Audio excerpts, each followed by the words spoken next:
Esta es la historia de cómo un puñado de resistentes en las montañas terminó cambiando el mapa de Europa y cómo el mismo año que terminó esta epopeya, comenzó otra aún más grande, el descubrimiento de América.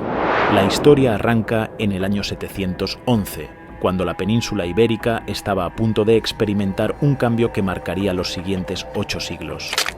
El reino visigodo se desmoronaba desde adentro. Era como una especie de guerra civil donde todos peleaban contra todos por el poder. En medio de este caos apareció un pretendiente al trono que tomaría una decisión que cambiaría todo. Pidió ayuda a los musulmanes para derrocar al rey Rodrigo, pero había más problemas. Europa entera estaba debilitada por una peste devastadora que había dejado a sus ejércitos prácticamente en cuadro. Era el momento perfecto para una invasión. Lo que sucedió después fue como una centella. En solo 15 años, del 711 al 726, los musulmanes conquistaron casi toda la península y hasta se metieron en el sur de Francia. ¿Cómo lo lograron? La primera oleada fue relativamente pequeña. 7.000 bereberes bajo el mando del general Tárik. De hecho, su nombre quedó grabado para siempre en la geografía. Gibraltar viene de Jabal Tárik, que significa montaña de Tárik. Al año siguiente, en 712, llegó el segundo golpe. Abdelaziz cruzó el estrecho con 18.000 guerreros más, una mezcla de árabes y bereberes. Fueron imparables.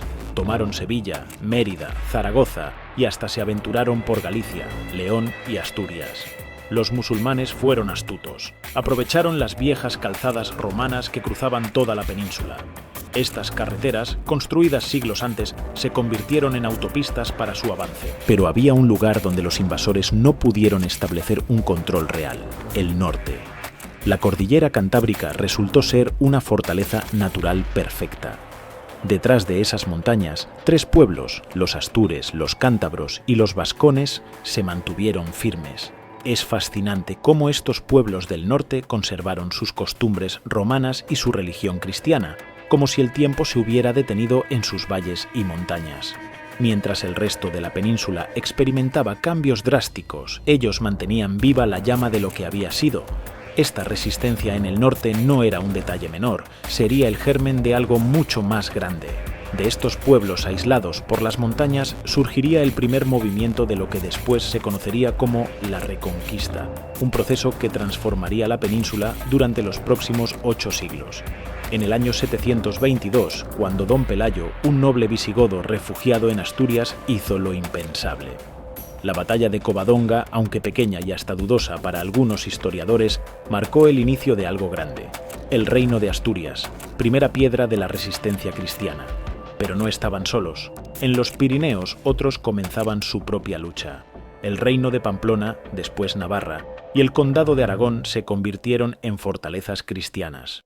Los carolingios, esos guerreros francos, no solo frenaron a los musulmanes en Poitiers, 730, sino que crearon la Marca Hispánica, un muro de contención en Cataluña. El siglo IX trajo el momento decisivo. Mientras Al-Ándalus se debilitaba por crisis internas, el rey Alfonso III aprovechó para expandirse hasta el Duero. En el este, Barcelona se alzaba como el condado más poderoso, semilla de lo que sería la Corona de Aragón. La geografía jugó su papel. Los cristianos avanzaron principalmente por el oeste, usando el Valle del Ebro como frontera natural.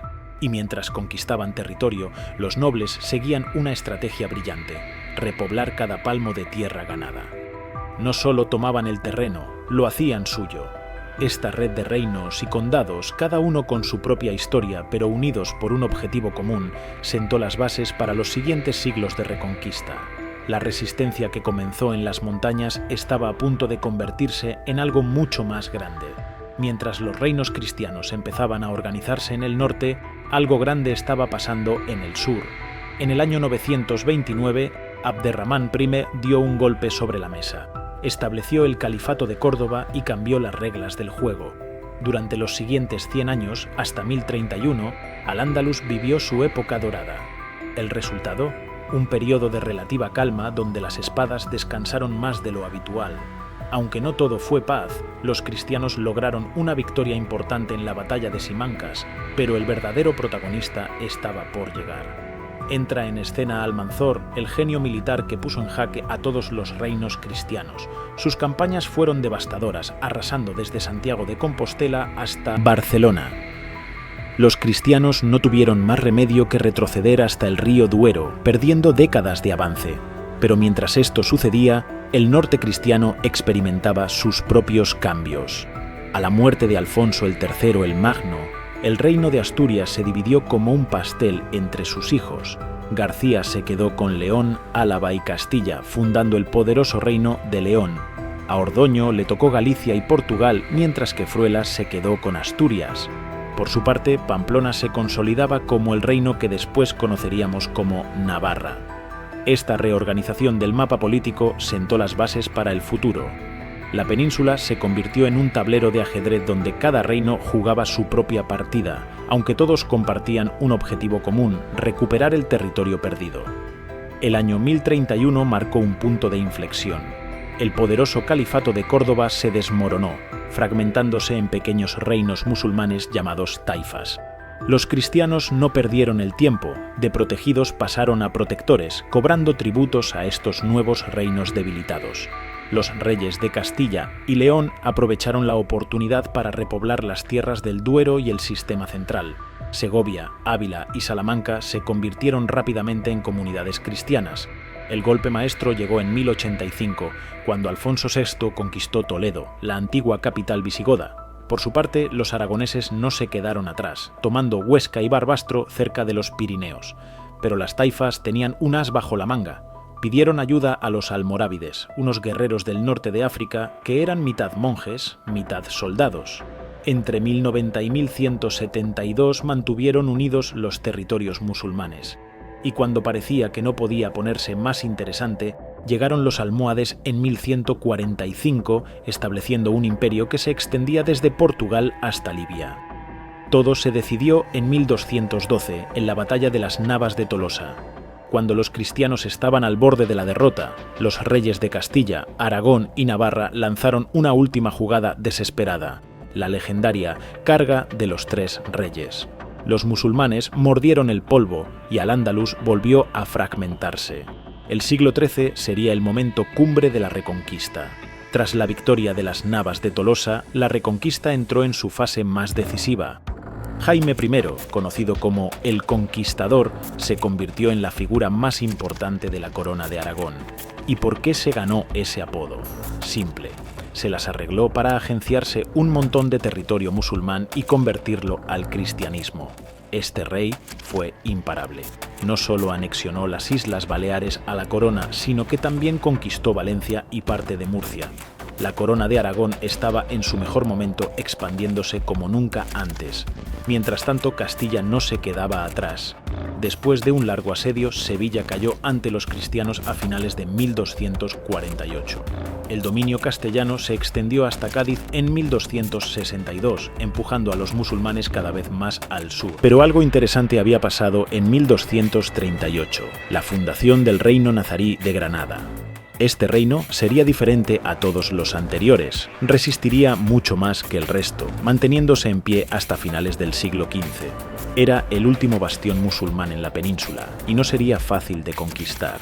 El 11 de abril de 1491, Sevilla vio partir el ejército más impresionante que Europa había visto en siglos, 50.000 hombres marchando hacia Granada.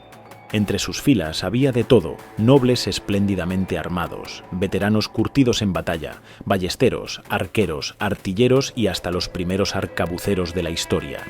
Los reyes católicos no dejaron nada al azar, fundaron una ciudad completa frente a Granada, Santa Fe. No era solo un campamento militar, era una declaración de intenciones con sus muros blancos y sus 4 grandes puertas.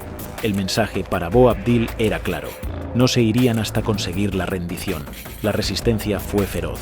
Día tras día, la caballería mora lanzaba ataques sorpresa, mientras los duelos entre caballeros cristianos y musulmanes teñían de rojo los campos. El 25 de noviembre de 1491, en secreto, se firmaron las capitulaciones.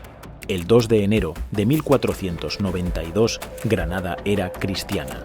Pero esta historia es más compleja que una simple conquista. Durante 8 siglos, la península fue un mosaico de culturas.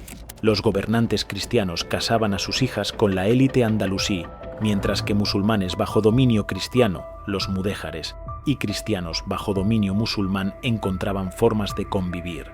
Y aquí viene el giro del destino. En la misma Santa Fe, donde terminó el último reino musulmán, el 17 de abril de 1492, los reyes católicos firmaron otro documento histórico, las capitulaciones con Cristóbal Colón. En el mismo año que terminaba una era de 8 siglos, comenzaba otra que cambiaría el mundo para siempre. Como dijo el filósofo Ortega y Gasset, si una reconquista dura 8 siglos, quizás no es exactamente una reconquista. Era algo más, era el nacimiento de una nueva época,